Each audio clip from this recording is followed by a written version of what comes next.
Hello viewers, ఈ mutton brain fry 10 మినిట్స్లో ఈజీగా చితకకుండా ఇట్లా క్యూబ్స్గా ఎలా ఫ్రై చేసుకోవాలో ఈ వీడియోలో మీతో షేర్ చేస్తున్నాను. ఈరోజు Sunday special Meka brain fry. ఇప్పుడు ఈ 2 మెదళ్ళని ఎలా కడుక్కోవాలో ఇప్పుడు చూద్దాము. ఇవి చాలా లేతగా ఉంటాయండి, జాగ్రత్తగా కడుక్కోవాలి. కాలి ఇలా లైట్గా పైకి కిందికి ఇట్లా మరేసి ఇట్లంతా వాటర్ బ్లడ్ లాగా వస్తుంది కదా, ఈ వాటర్ పడేసేయాలి. ఒక 2-3 సార్లు కడుక్కోవాలి, అంతే. వంపేసుకోవాలి. ఇట్లా కడిగేసిన తర్వాత వాటరు ఒక 3 సార్లు కడుక్కున్నాక వాటర్ పోసి చూస్తే చూడండి ఎంత నీట్గా ఉన్నాయో. ఇప్పుడు మనం ఇది కుక్కర్లో వేసేసుకోవాలి.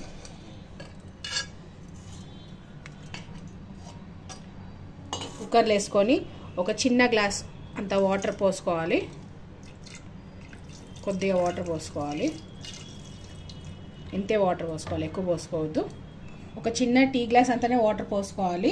దీంట్లో నేను 1/2 టీ స్పూన్ ఉప్పు వేస్తున్నాను, 1/2 టీ స్పూన్ కారము, ఒక 1/2 టీ స్పూను పసుపు. ఈ 3 వేసి 3 విజిల్ వచ్చే వరకు స్టవ్ పైన పెట్టుకొని ఉడికించుకోవాలి కుక్కర్లో. ఒక 3 విజిల్స్ రావాలి. కుక్కర్ 3 విజిల్స్ వచ్చింది కదా, దీంట్లో స్టీమ్ పోయే వరకు పక్క ఫ్రై కోసం రెడీ చేసుకుందాము. దీంట్లో ఒక 4 టేబుల్ స్పూన్స్ ఆయిల్ వేసేసుకోవాలి. షాయి జీరా 2 చిటికెళ్ళు అంతా వేసుకోవాలంతే, కొద్దిగా వేసుకోవాలి, ఏదో ఫ్లేవర్ కోసము. బ్రెయిన్ ఫ్రై చాలా ఈజీగా చేసుకోవచ్చు, 10 మినిట్స్లో టేస్టీగా చాలా బాగుంటుంది. సాజీరా వేగింది కదా, ఒక పెద్ద సైజు ఉల్లిపాయ ముక్కలు వేసేసుకోవాలి.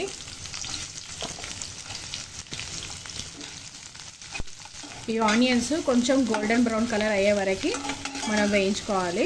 ఆనియన్స్ కొంచెం లైట్గా కలర్ మారుతుంది కదా, ఇప్పుడు దీంట్లో మనము కుక్కర్లో ఉడికించుకునేటప్పుడు 1/2 టీ స్పూన్ పసుపు, ఉప్పు, కారం వేసుకున్నాము. అందుకని ఇక్కడ కూడా చూసి వేసుకోండి. ఇక్కడ కూడా నేను 1/2 టీ స్పూన్ పసుపు వేస్తున్నాను, ఒక 1/2 టీ స్పూన్ ఉప్పు, 1/2 టీ స్పూన్ ధనియాల పొడి, ఒక 1/2 టీ స్పూను జీలకర్ర పొడి,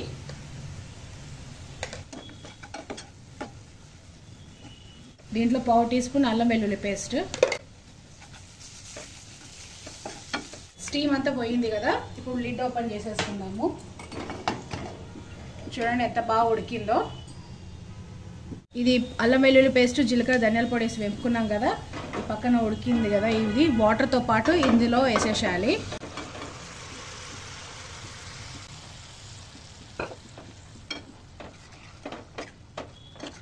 కుక్కర్లో ఎందుకు ఉడకబెట్టుకున్నామంటే ఇది కొంచెము బ్రెయిన్ మెత్తగా ఉంటుంది కదా, ఇది ఫస్ట్ ఉడకబెట్టుకుంటే మనకి ఇట్లా కొంచెం గట్టిగా అయ్యి ఇట్లా కట్స్ చేసుకుంటే క్యూబ్స్ లాగా వస్తుంది.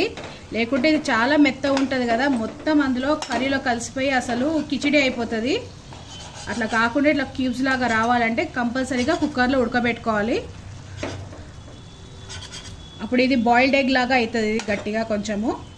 వాటర్తో పాటు మనం బ్రెయిన్ వేసేసాం కదా, అదే నీళ్ళల్లో మనం ఇది కొంచెం కారము, 1/2 టీ స్పూన్ కారం, 1/2 teaspoon garam masala, 1/2 teaspoon మిరియాల పౌడరు. అసలు ఇంత కూడా కౌసు వాసన రాదు. ఈ పుదీనా వేసుకోవాలి, కొద్దిగా కొత్తిమీర వేసుకోవాలి. వేసుకొని ఇప్పుడు మనం లైట్గా చిన్నగా కలుపుతూ మిక్స్ చేసుకోవాలి. ఇదంతా దీనికి పీసెస్ కన్నిటికి ఈ మసాలా అంతా పట్టి మంచిగా టేస్టీ కావడానికి ఇదంతా వేయించుకోవాలి. లో ఫ్లేమ్లో చేసుకోవాలి ఇదంతా. ఈ బ్రెయిన్ ఫ్రై టేస్ట్ అచ్చము ఎగ్ బుర్జీ లాగా ఉంటుంది. తినని పిల్లలు అయితే ఈజీగా తినేస్తారు, వాళ్ళకి తేడా ఏం తెలియదు ఎగ్గా బ్రెయిన్ ఫ్రై అని. మీరు ఇప్పుడు భయపడకుండా ఎట్లైనా పీసెస్ కట్ చేసుకోవచ్చు, చిన్నగా పెద్దగా ఎట్లైనా కట్ చేసుకోవచ్చు. ఎందుకంటే ఇది చితికిపోదు. ఇప్పుడు క్యూబ్స్ లాగానే ఉంటుంది. చూడండి, నేను కట్ చేసి చూపిస్తున్నాను మీకు, క్యూబ్స్ లాగానే ఉంటుంది.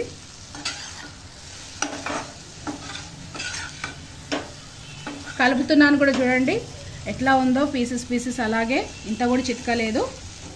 లాస్ట్లో మిగిలిన కొత్తిమీర, పుదీనా కూడా వేసేసుకోవాలి. చూడండి బ్రెయిన్ ఫ్రై రెడీ అయిపోయింది. ఎంత సింపుల్గా ఒక 10 మినిట్స్లో మనం చేసేసుకున్నాము. వాటర్ పోసుకున్నాం కదా, ఆ వాటర్ ఇంకిపోయి చూడండి మనం పోసుకున్నది ఆయిల్ తేలుతుంది, బబుల్స్ లాగా వస్తుంది కదా, ఈ టైంలో మనం స్టవ్ ఆఫ్ చేసేసుకుంటే అయిపోతుంది. టేస్టీ బ్రెయిన్ ఫ్రై రెడీ అయిపోయింది. ఈ బేజా ఫ్రై రొట్టెలకి, ఎస్పెషల్లీ పూరి ఇంకా నాన్తో చాలా టేస్టీగా ఉంటుంది. వేడివేడిగా బ్రెయిన్ ఫ్రై రెడీ అయింది కదా, ఇప్పుడు మనం సర్వ్ చేసుకుందాము. వేడి వేడి చపాతీ పూరీలో కానీ చాలా బాగుంటుంది.